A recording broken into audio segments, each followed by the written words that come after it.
अथ कार्तिक महात्म्य गणेश वंदे श्री लंबोदर गजबदन जय जय श्री गणेश विघ्न हरण मंगल करण काटो सकल कलेश प्रथम मैं तुम्हें मनाऊं पान फूल मिष्ठान सभी सामान चढ़ाऊं दो विद्या का दान ज्ञान अज्ञान कहाऊं रखना मेरा मान चरणों में मात नवा स्वर की दाता सरस्वती धरु तुम्हारा ध्यान चारणे प्रमाणे करो मुझको आज प्रदान गुरु गोविंद के गई चरण न्याऊं चरणों मात दीनहीन जन जान के रखो शीश पर हाथ। 26वां अध्याय।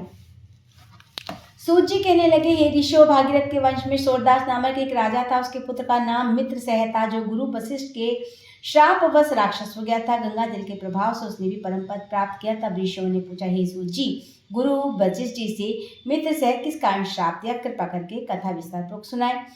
सूत जी बोले, हे ऋषियों, एक समय अति धर्मज्ञ राजा मित्रसेन अपने कुछ साथियों सहित शिकार खेलने के लिए वन में गया, जहां उसने अनेक मृगों का शिकार किया। फिर भूख और प्यास से दुखित होकर नदी के तट पर आया। राजा रात्रि भर वहां रहा और प्रातःकाल ही शिकार की खोज में पुनः चल पड़ा। कुछ दूर जाकर उसने देखा कि पर्वत की कंदरा में एक व्याध और व्याधि मैथुन कर रहे हैं। राजा उनको देखते धनुष बाण चढ़ाकर उन पर छोड़ दिया। व्याघ्री बाण लगते ही तत्काल वहीं पर गिर पड़ी और थोड़ी देर में उसने प्राण त्याग दिया। तब व्याघ्र राक्षस रूप धारण कर अत्यंत क्रोधपूर्वक बोला, हे राजन, तुमने मेरे साथ घोर अन्याय किया है, अतः मैं इसका बदला अवश्य लूंगा। इतना कहकर राक्षस दुखी होकर वहां से चला गया। तत्पश्चात राजा ने नगर में आकर अपने मंत्रियों से संपूर्ण वृत्तांत कहा। फिर कुछ समय बीतने पर राजा ने मुनियों को बुलाकर अश्वमेध यज्ञ किया और गुरु वशिष्ठ जी से ब्रह्मा आदि देवताओं को विधि पूर्वक हवि देकर यज्ञ समाप्त किया। तत्पश्चात स्नान करने के लिए नदी के तट पर गए। इतने में वही राक्षस जिसकी स्त्री को राजा ने वन में मार दिया था, बदला लेने के लिए यज्ञस्थल पर आया और गुरु वशिष्ठ जी को वहां न देख उन्हीं का रूप धारण कर राजा से कहने लगा कि राजन, हम मांस खाएंगे, आते हमारे लिए मांस बनवाओ, हम स्नान करके अभी आते हैं। इतना कहकर वह वहां से चला गया। फिर उसी राक्षस ने रसोइये का रूप धारण कर मनुष्य का मांस पकाकर राजा को दिया।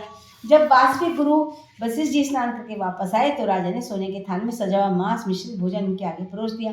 तब गुरु जी ने ज्ञान दृष्टि से मनुष्य के मांस का भोजन जान लिया और क्रोधित होकर राजा को श्राप दिया कि हे राजन, तुमने हमको मांस मिश्रित राक्षसों का भोजन दिया है, इसलिए तुम भी राक्षस हो जाओ।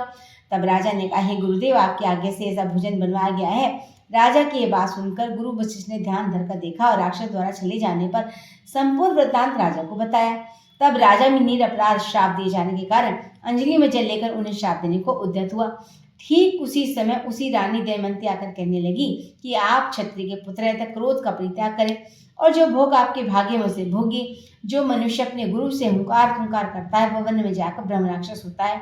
स्त्री के इन वचनों को सुनकर राजा ने क्रोध का त्याग कर विचार करने लगा क्या करना चाहिए। फिर राजा ने अंजलि के जल को ज्यों ही अपने पैरों पर डाला तो इसके पैर काले पड़ गए। इसी कारण वह राजा कलमाशपात के नाम से विख्यात हुआ। तत्पश्चात राजा गुरु के चरणों में गिरकर क्षमा मांगने लगा। तब वशिष्ठ जी ने कहा, क्योंकि यह पाप अनजाने में हुआ है, इस कारण मेरे श्राप का प्रभाव 12 वर्ष तक रहेगा। इसके पश्चात तुम अपने वास्तविक स्वरूप में आ जाओगी और अनेक वर्ष तक राज्य का उपभोग कर गंगा जल के प्रभाव से ज्ञान प्राप्त करोगी। फिर भगवान विष्णु की सेवा करते हुए अंतकाल में परम शांति को प्राप्त होगी। इतना कहकर गुरु वशिष्ठ जी अपने आश्रम को चले गए और राजा राक्षसी देह धारण कर निर्जन वन में भूखा प्यासा फिरने लगा। फिर अनेक कष्ट सहता हुआ नर्मदा नदी के तट पर आया और वहां पशु पक्षी मनुष्य सर्प आदि खाकर विचरण करने लगा। संयोगवश घूमते हुए एक दिन नर्मदा नदी के तट पर एक मुनि को अपनी स्त्री से रमण करते हुए देखा।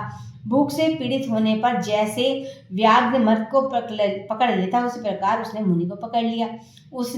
उसकी स्त्री ने जब अपने पति को राक्षस के हाथों में देखा तो वह राक्षस रूपधारी राजा से विनय करके बोली, आप वास्तव में राक्षस नहीं है, वरन सूर्य कुल में उत्पन्न मित्रसेन नामक राजा है। मेरा पुत्र अभी छोटा है, अतः बिना पति के इस वन में मैं कैसे निर्वाह करूंगी, इसलिए आप मेरे पति को प्राण दान दे दें। प्राण दान से बढ़कर अन्य कोई दान नहीं। उस स्त्री की इस प्रार्थना का राक्षस पर कोई प्रभाव नहीं पड़ा और जैसे ही कोई व्याध मृग के बच्चों को पकड़कर खा जाता है, वैसे ही उस मुनि को पकड़कर वह राक्षस खा गया।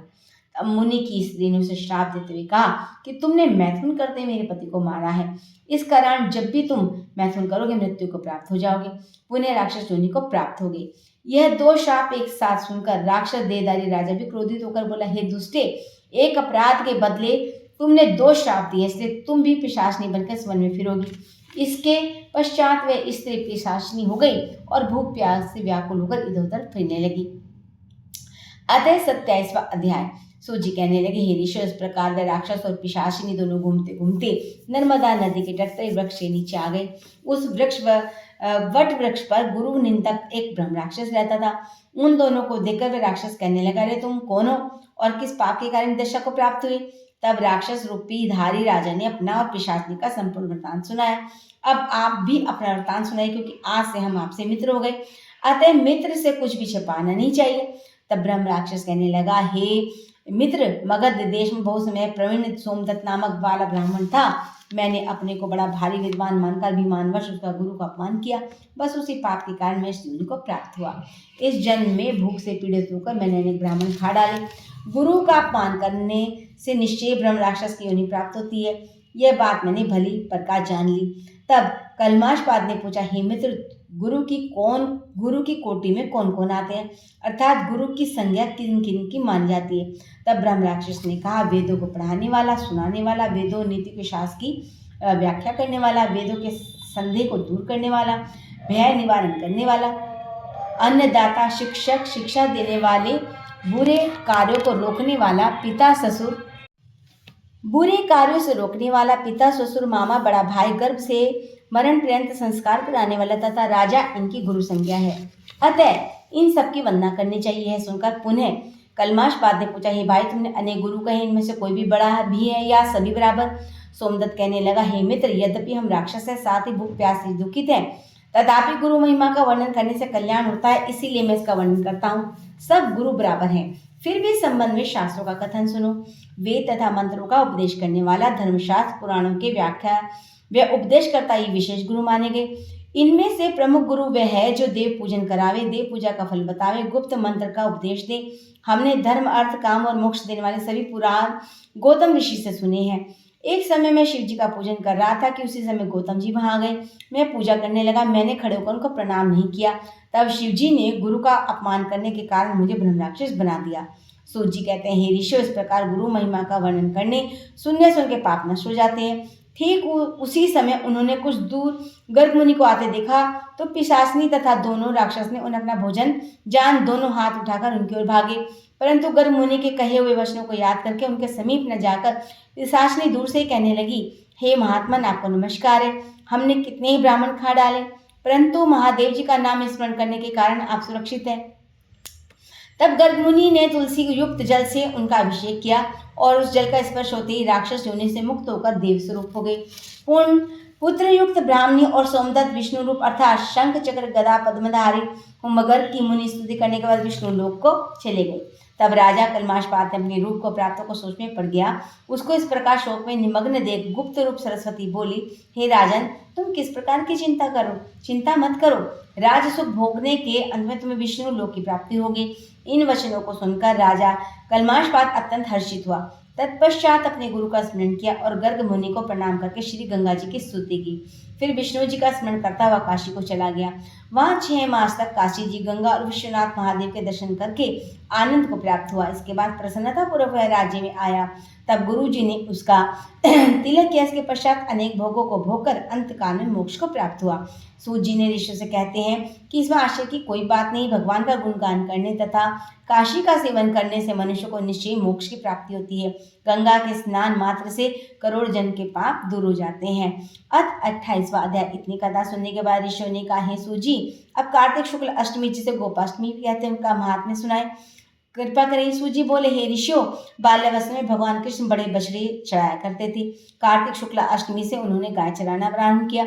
इसी से अष्टमी गोपाष्टमी कहलाती है। सब मनोकामनाओं की पूर्ति करने इस दिन गो का पूजन करें, फिर प्रदक्षिणा करके गो के आगे पीछे तक दूर तक चले। श्री कृष्ण भगवान जी की परम प्रिया श्री राधा जी के नाम से विख्यात राधा कुट में स्नान करके जो कोई व्यक्ति श्री कृष्ण जी का पूजन करता है उसके संपूर्ण पाप गोधूलि से नाश हो जाते हैं। इस दिन सायकाल गोधूलि के समय गौओं के पीछे पीछे चलने से अनेक जन्मों के पाप समूह नष्ट हो जाते हैं। इस दिन गौ का दान करने से असंख्य गौ के दान का फल मिलता है। यदि संयोगवश इस दिन सायकाल के समय श्रावण नक्षत्र हो और वह जयंती योग हो तो उसमें स्नान दान आदि करने से मनुष्य को शीघ्र मोक्ष की प्राप्ति होती है। अतः 19वां अध्याय। राजा पृथु ने कहा, हे नारद जी, आप वे शास्त्र पुराणों के ज्ञाता हैं, सो कृपा करके ये बताइए किस देवता की कितनी कितनी परिक्रमा करनी चाहिए, उसका क्या फल है। यह वार्ता सुनकर नारद जी कहने लगे, देवी की 1, सूर्य की 7, अग्नि की 7, गणेश जी की 3, शिव जी की आधी, पितरों की 3 अथवा 4 और पितृ की 3 अथवा 4, विष्णु की 4 परिक्रमा होती है। इस संबंध में ब्रह्मा जी द्वारा कहा गया इतिहास सुनो, जो बृहस्पति जी और इंद्र जी का संवाद है। वैवस्वत मनवंतर में एक बार सब देवताओं सहित इंद्र ने बृहस्पति के पास आकर उनसे पूछा, हे गुरुदेव, ब्रह्मकाल से पहले सृष्टि कैसी थी, इंद्र आदि देवतागण कैसे थे तथा इनका क्या कर्म था। यह सुनकर बृहस्पति जी कहने लगे, उस समय की बात तो हम भी नहीं जानते, क्योंकि उस काल को बीते अब तक 6 मनवंतर हो चुके हैं, परंतु आप ही की नगरी में सुधर्मा नामक वाला है, सब कुछ बता सकता है, अतः उसके पास चलें। तब इंद्रादि देवताओं को साथ लेकर बृहस्पति सुधर्मा के पास आए। सुधर्मा जी ने गुरु सहित इंद्रादि देवताओं तथा विधि पूर्वक पूजन और आदर सत्कार किया। इधर इंद्र सुधर्मा फिर उसने पूछा, हे सुधर्मा, इतनी राज लक्ष्मी वैभव तुम्हें कैसे प्राप्त हुआ, साथ ही तुमने ऐसा कौन सा यज्ञ दान तप किया जिससे ब्रह्मकल्प से पहले की बातें जानते हो। सुधर्मा ने कहा, हे इंद्र, जब 4 युगों की 1000 चौकड़ी बीत जाती है तब ब्रह्मा जी का एक दिन होता है। उस दिन में 14 मनु और इंद्र होते हैं। जब हम विष्णु लोक में थे तब वहां पर रहते हमारे सामने इतने ब्रह्मा हो चुके कि हम उनकी गणना नहीं कर सकते। उसके बाद जब हम यहाँ स्वर्ग में आए तो हमने जो भी कुछ अच्छा कर्म करके इतनी लंबी आयु पाई उसका विवरण सुनो। पहले जन्म में मांस भक्षी युद्ध गृद्ध था। एक समय कार्तिक शुक्ला नवमी को श्री विष्णु के मंदिर में बैठा हुआ था। एक शिकारी ने आकर बाण मारा जिससे घायल होकर मैं विष्णु मंदिर में आ गिरा। उस समय मांस के लोभी एक कुत्ते ने मुझको आकर पकड़ लिया। उसे देखकर अन्य कुत्ते भी वहां आ गए। वह कुत्ता उनसे डरकर मंदिर के चारों चक्कर काटने लगा। अन्य कुत्ते भी उसके पीछे पीछे भागते रहे। इस प्रकार सबकी प्रदक्षिणा हो गई। इस बीच मेरी मृत्यु हो गई। अब प्रदक्षिणा से भगवान अत्यंत प्रसन्न हुए और मुझको परम पद दिया। यह बात सुनकर इंद्र अत्यंत प्रसन्न हुआ। उन्होंने भी विधि पूर्वक भगवान का पूजन प्रदक्षिणा की। नारद जी कहते हैं, राजन, कार्तिक शुक्ला नवमी सतयुग की आदि तिथि है। उस दिन भगवान की पूजा, प्रदक्षिणा, व्रत, दान, तप और यज्ञ करने से कई गुना फल मिलता है। यदि कार्तिक कृष्णा नवमी को मथुरापुरी में जाकर भगवान का पूजन प्रदक्षिणा की जाए तो उससे अनंत फल की प्राप्ति होती है। प्रदक्षिणा करने से जितने जितने पग उठते उतने ही कुल वैकुंठ वास करते हैं। यदि मथुरापुरी बहुत दूर हो तो अन्य किसी धार्मिक स्थान पर प्रदक्षिणा करें। यदि यह संभव न हो तो ब्राह्मण विष्णु की प्रतिमा गोया गोय के स्थान पर तुलसी शालिग्राम की मूर्ति की भी प्रदक्षिणा कर ले।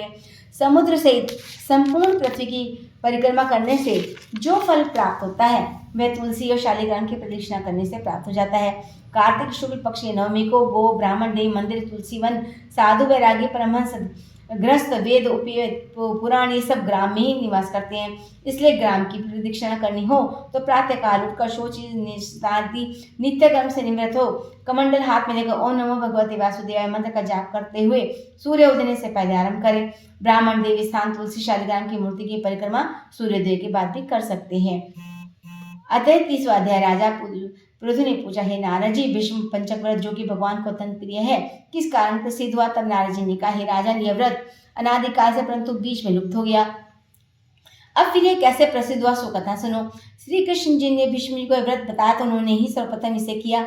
इसी कारण यह व्रत भीष्म पंचक के नाम से प्रसिद्ध हुआ। हे राजा पृथु, महाभारत युद्ध से पहले पांडवों की ओर से जब भगवान श्री कृष्ण कौरवों को समझाने के लिए गए तो सर्वप्रथम विदुर जी के पास पहुंचे। विदुर जी ने उनका अत्यंत आदर सत्कार किया। तत्पश्चात श्री कृष्ण जी भीष्म के पास गए। वहां उन्होंने कुशल क्षेम श्री कृष्ण जी ने अपने आने का वृतांत भीष्म को सुनाया। तब भीष्म जी कहने लगे, भगवान, तीनों लोगों के स्वामी होते हुए आप केवल पांडवों के दूत बनकर क्यों आए हैं तथा पांडवों के प्रति इतना प्रेम होने का क्या कारण है।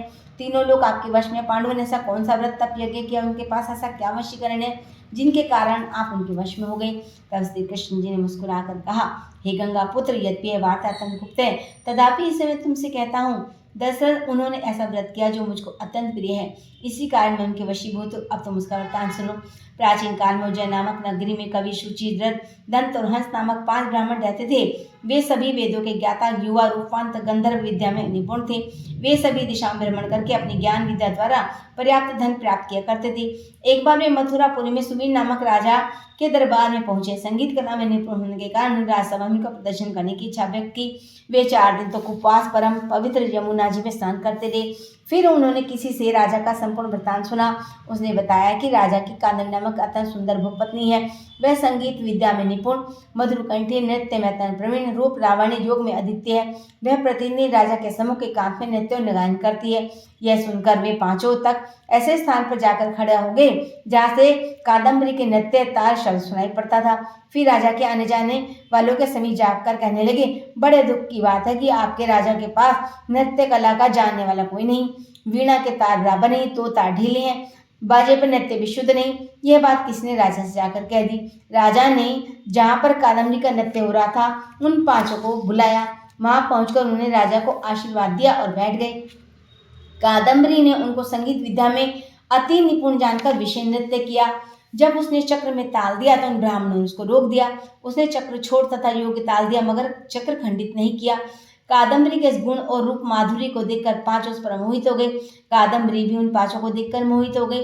उसने रात्रि के समय गुप्त रूप से अपनी एक सहेली के हाथ उन पांचों को संदेश भेजा कि तुम में से एक प्रतिदिन नगरी से उत्तर की यमुना नदी के तट पर समीप लताओं से घिरा निर्जन अनंत नामक तीर्थ है, वहां मेरे पास आकर अपनी अपनी विद्या और गुणों का प्रदर्शन करो।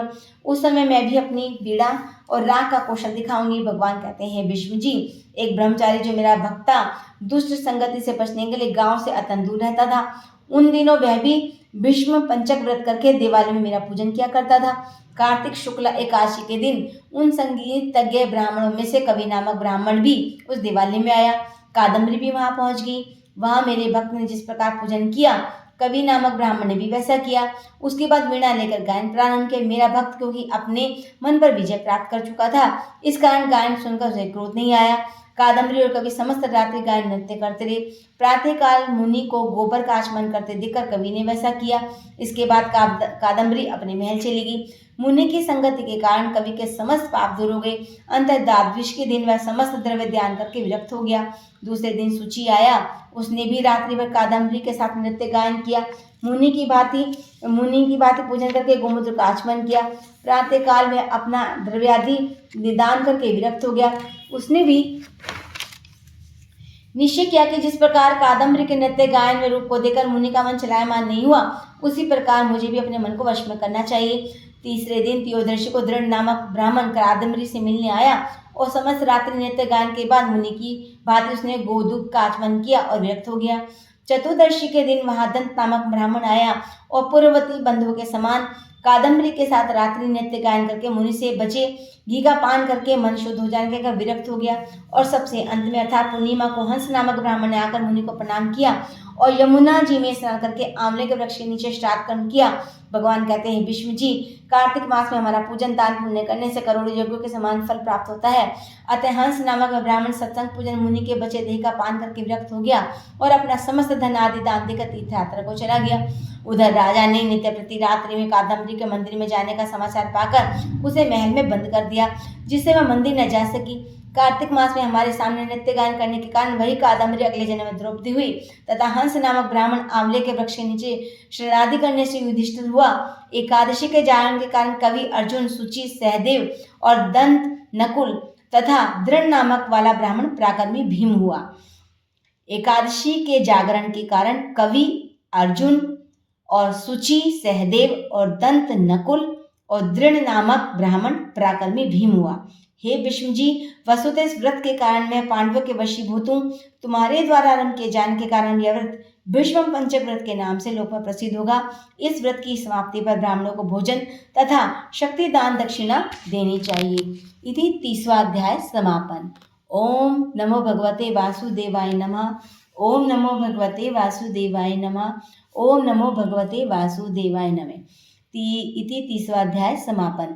ओम नमो भगवते वासुदेवाय नमः। ओम नमो भगवते वासुदेवाय नमः।